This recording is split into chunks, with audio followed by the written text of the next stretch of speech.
Good evening, everyone. Today is Sunday, the 20th of February, 2022. It's time for episode 25 of The Last Admiral.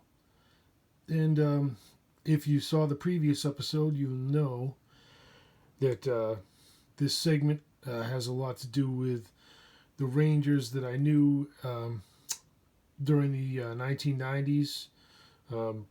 Just before and after the Black Hawk Down incident in Mogadishu. It's kind of a long story, but basically I was part of 3rd Ranger Battalion. We were training in Texas, and we were given a weekend off or one night off where we were allowed to go into El Paso, Texas, and have dinner or whatnot, but we were told we couldn't go into Juarez, Mexico. But a couple of Rangers from my company and Alpha company were caught by the MPs coming back across the border. And our punishment was that instead of going to Fort Bragg and training to go and do the mission with Delta Force in Somalia, we went back to Fort Benning. And we ended up watching our friends getting shot up on CNN. It was one of the really most messed up things I ever experienced in the Army. Just a total debacle. It was a kind of a childish thing, but in the Rangers, you're not an individual. If an individual messes up, the whole team is punished. So anyway, I wrote myself into the story, and in a way my character in the book represents my guilt, my subconscious or conscious guilt, if you will, of having not been there with my comrades in Somalia. So I was only a corporal at the time. I had no control over anything that happened, but I still carry that guilt to this day. So anyway, that's some of the backstory about the book, this section especially. So let's continue the story where we left off. Red robes. 3 priests, garbed in red robes of thick linen cloth and wearing leather sandals, had observed Sir John's defeat from a hidden niche in the hills overlooking the beach and the sea. Their hoods concealed their faces. They carried small sacks with meager rations and litters with which to carry the dead and wounded. Their order had saved many lives since the fight over the island had begun, and they took no sides. That's actually a true story from Sicily in World War II.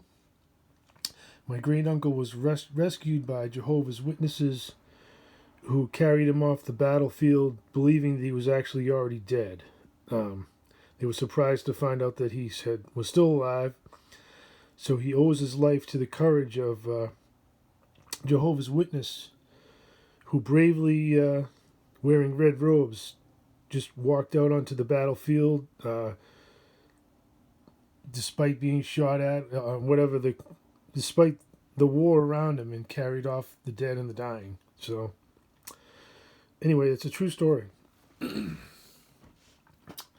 Furmen went out of their way to protect them, while thus far the Dragonians had largely ignored them. But it was an uncertain truce. The priests were wise in the ways of the world, even in their seclusion. They knew well that their presence was tolerated and nothing more. "We will wait for the army to pass," the tallest priest said, "before we endanger ourselves." "They have never harmed us intentionally," observed another. "God protects us." "They are the victors now," replied the third, "and may become unpredictable." "Brother Paul is right," affirmed the tall one. "Our faith preserves our mortal souls, but we can still die. We shall wait until the vanguard has passed us before approaching." Jin Jang Lo's forces numbered well over 5,000 troops, including in their number 1,000 cavalrymen supporting wagons heavily laden with supplies, and 10 armored war elephants spread out along the road for several miles.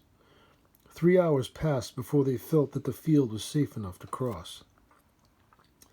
Splitting up, they examined each of the fallen soldiers. Timothy looked sadly at the Firmish ranger who had fought so bravely. Crouching low over his body, he placed his ear over the man's chest and mouth, listening for signs of life. "Paul," he reported in astonishment, "this man is still alive." His brothers ran to him. "The others are beyond help," James replied. "Bring the litter.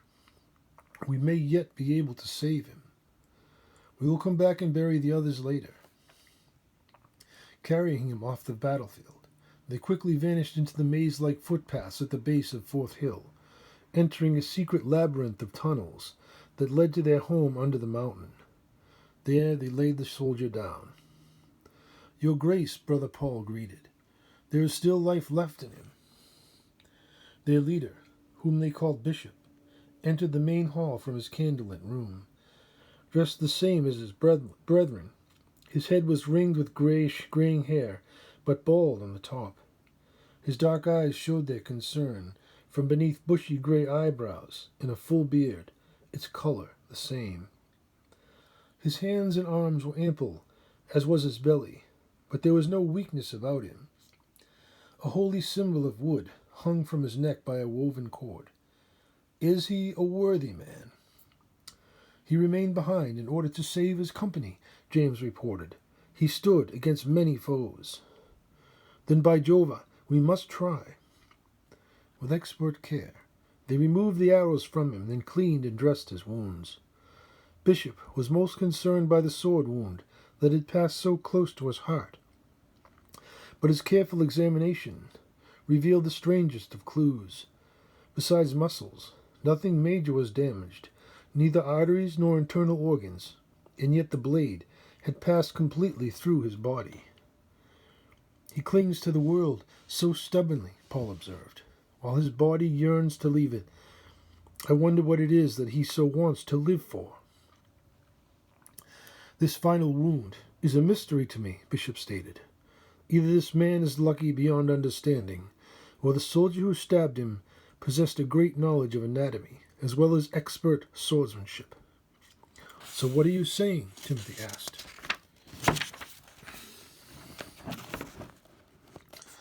"I'm saying that the warrior who ran him through may have intentionally spared his life." "Could it be?" Paul responded. "Could it be the one that the sacred scrolls speak of? That when a hero among the dark Aphra shows mercy under a full moon, he shall be the one to rekindle the light and return goodness and love to the world." "And tonight, of all nights," James observed, "the ice moon shall be full." "This man is special," Bishop said. "He will have to remain with us for many months. If he lives, we must find a way to return him to the mainland." "If he lives," James replied. Bishop and his followers worked tirelessly until they had carefully tended each of Sir John's wounds. His entire torso and legs needed splinting to prevent him from moving and injuring himself further. If he survived the night, his chances were good. The brothers cared for him and others like him in turn, in vigilance and in faith. And that is how Sir John Anderson of Munson, knight of renown, saved many, and the good priests of the red robes, the followers of Jova, saved him on the mountainous island of Sicily under a frosty ice moon. Okay.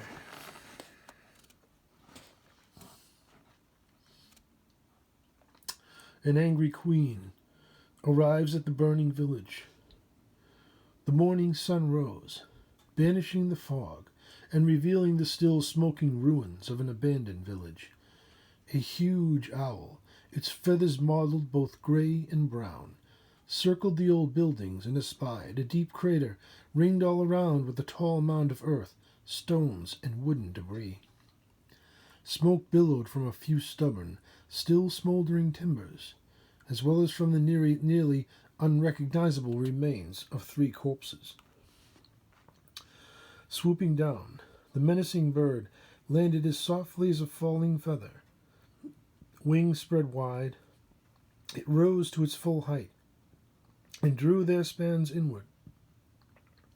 In the blink of an eye, the great owl transformed, and in its place stood a beautiful woman, both fey and dark. Her body was unblemished, showing not a wrinkle, missing tooth, or deformity. Her posture revealed power, wisdom, and grace. She was slender and well-formed of figure. Her hair flowed softly around her naked form, all black and sunlit, glistening. Her face was oval-shaped, mystical and alluring. Her eyes were as black as freshly cut coal. Beautiful, and yet some anger lived inside of them. 2 exquisite, bejeweled rings adorned each of her hands, clenched now in a fury unrivaled. Stepping into the pit, she walked across the burning embers without fear, and knelt beside her nearest daughter. A few bones and a pile of ash, driven prostrate on the ground by a great force and left to burn, were all that remained of Odo's body. Only the charred remains of her whip and a half-melted ring survived to tell her tale.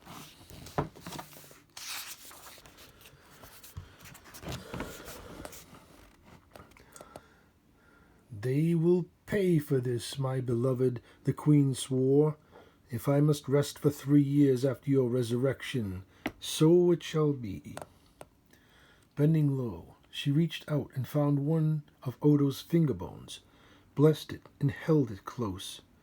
"Rest now, dear one, for soon ye shall be reborn." Rising to her feet, she glanced up at the sky as if to hurl some insult unspoken. Sitting cross-legged beside Somong, she recited an ancient prayer meant to see her child safely into the arms of Lothtia, the blessed goddess. She knew her little dream-weaver by her skeleton's form, for she was the shortest of the 3 and the lightest of bone. Her skull still smouldered sadly, and this her mother took up and with a word quenched the fire that lingered there. "We shall be avenged. Ye shall rise again to stand with me as the world burns." Susu-Tin was less recognizable. Her remains were scattered all over, struck directly, as she must have been by a bolt of lightning. 100 thoughts coursed through Aphra's mind as she pieced together the scene of carnage around her. Her intuition revealed every bolt of heavenly fire as it had blasted down. Picturing where the wizard must have stood in order to rain such thunderous strokes, she cried out in order to release some of her rage. Sifting through the sand, she found Susu's jawbone, a fragment still holding a single tooth capped with gold. Holding it to her breast, she whispered words of love and placed it beside her sister's bones. Bearing Somong's skull in the crook of her arm, she climbed from the crater and turned to look back. With a wave of her arm, the hole backfilled, and the earth smoothed, burying her daughters and their remains deep beneath the sands until such a time as they should be reborn. Her grief and anger were without end. How, she thought, could Zhao have failed so completely? "Conrung," she called, "Conrung!" But there was no answer. Searching the glen, she looked for clues of his passing. Soon she located the jungle field of battle. A tree, scarred with fire, revealed where they had entered the forest. Placing her free hand against it, her mind came alive with imagery of the past, vibrations remaining in the wood of what had recently been. "Vittoria," she whispered, as her imagination revealed the area's recent events. For the tattered thief had then best resembled a raging demon, a shredded thing twice dead already, but still empowered by some will within. "I see," she muttered. "You underestimated him." Searching through the carnage of exploded traps, deadfalls, twisted trees, and torn ropes, she followed the flow of battle and witnessed its end. Her beloved Zhao had met his end, but the withering hand of a demon prince told the tale of where he fell. She saw the guildmaster die, and then the meddling witch who saved him. For a moment, she imagined that Wraith and his traitorous apprentice were still near, and she scanned the woods looking for them. But no, they were no longer about. "A curse upon your house," she hissed, "Guild Master of Oki. Your line will end with you and with the scoundrels who sheltered you for all these years." Someone must have warned them, she thought. But where did the son of Aklon go? She was the firstborn, eldest of the Dark Elfar and the most beloved of the goddess, and as such she could commune with Lothia, as a child in the womb might know her mother's emotions. Divine inspiration revealed the interlopers navigating through the secret tunnels that spanned the island like honeycomb. "Your house shall burn, ye firstborn son, but now ye shall die. For the caretakers I shall send, drown you they will, and all of your family. This island will drink every drop of your blood before the sun sets." With a cry of rage more terrible than the wail of the banshee, she snapped her fingers and disappeared. Wraith looked at Fu worriedly. Only luck and his hiding skills had saved them from the watchful eyes of the queen. His strength was slowly returning after a long sleep. "She knows," Wraith affirmed. "She knows where the young masters have gone." "Without their map," Fu replied, "we'll never find them." And the footnote is about the definition of banshee, a female fairy whose wail portends a death in the family, from Irish folklore. Okay. "I know some of the tunnels, but it has been many years since we explored them. What are these caretakers that she speaks of?" "They are legendary beasts from the bottom of the sea, scaled beings that walk upright like us. It is said that in ages past they raided coastal villages, capturing land dwellers for ritual sacrifice and for food. My people call them the Bay Sioux," Fu added. "They are devilfish that once terrorized us. We must try and warn them." "No, we must split up. I can travel underground without torches. The Underearth is no place for you, my friend. But you must not go alone. Return to our families and warn them. Bring your people to the mansion and prepare a defense. The house is well fortified with stone walls and iron window frames. If I can, I will return to join you." Fu did not like it, but he knew that Wraith was right. Racing through the jungle, they returned to their canoe, crossed the river, and traveled together along the western slopes of the Twin Peaks until they reached the winding trail that ascended the mountain. "Farewell, Fu," Wraith said. "You are a man of quality, and I have been honored to fight at your side." "The honor was mine." "It is a race against time now, Fu. Run like the wind, and I will do the same." As he extended his hand in farewell, his expression was a mixture of fear, gratitude, and pride in his friend. "Until we meet again." "Remember," Fu replied, "there are no farewells among the people." Combing his beard, now quite singed and sad-looking, Wraith tossed it over his right shoulder and sped off up the mountain slope. Fu ran away to the north, following the mountain trails that he knew so well. Confident in his strength, he leaped over logs and rock slides, crossed muddy streams, and climbed rolling hills. He would warn his family first, and then the people. The mansion would have its defenders. Okay, next time we will learn about the what transpires between Queen Aphra and the Demon King. Okay. We'll read a paragraph. Okay. Lothia granted much of her own power to her firstborn, abilities that included the capacity to travel through the various dimensional planes of existence at will. Queen Aphra used this endowment frequently for the betterment of her own ends. Her destination was the pit of Hades. She sought one of its most feared rulers, a king of demons, Nosferatu, an orc kind who bore many names. Among them were Abaddon, Apollyon, and Orcsius.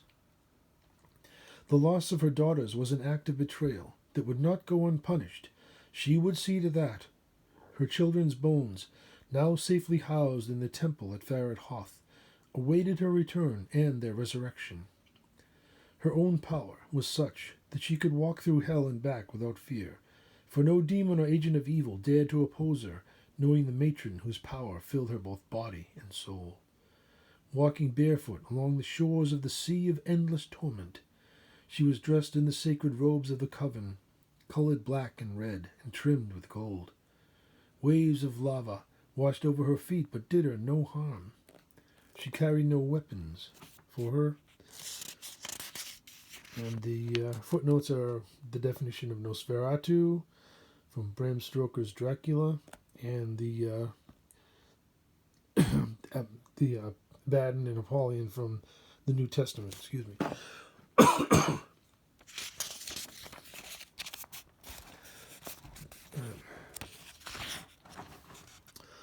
She carried no weapons, for her magic was supreme. Her mind was troubled, disturbed by a haunting prophecy and the continued existence of the one bloodline that could potentially do her harm. Acklon Lucheron and his family had always acted in opposition to the desires of Lothian. The institution of Parliament was the work of Acklon's most distant relative, forming the powerful legislative body under the guise of easing the governance of the Empire's military and political goals. It was a cunning ruse, to be sure, for its ultimate goal was to usurp power from the Coven of Lothian, the very source of rulership that had liberated the Dark Elfar people. Still greater was the insult provided by her very own prophet, who foretold of the destruction of the goddess and her sect by House Lucheron. Now only one descendant remained, unless Zau had failed her twice. And with Vlad traveling through Under-Earth, the perfect opportunity existed to ensure his permanent disappearance. Acklon was a highly respected military strategist and a decorated admiral who had won countless battles for the Empire, and as such, his influence and reputation had the capacity to sway parliamentary decisions. Any direct action against the Admiral or his house would be highly scrutinized and could result in rebellion. By enlisting the aid of a reliable third party, she could avoid any suspicion among Parliament that the boy's death was a matter of her orchestration. She tolerated the Parliament so long as their goals were in line with her own, but should they betray her, she would feed them all to Arachnidon. And we'll begin the next segment with our introduction to the King of Demons. Okay, on page 206. Hope you enjoyed it. Have a great night.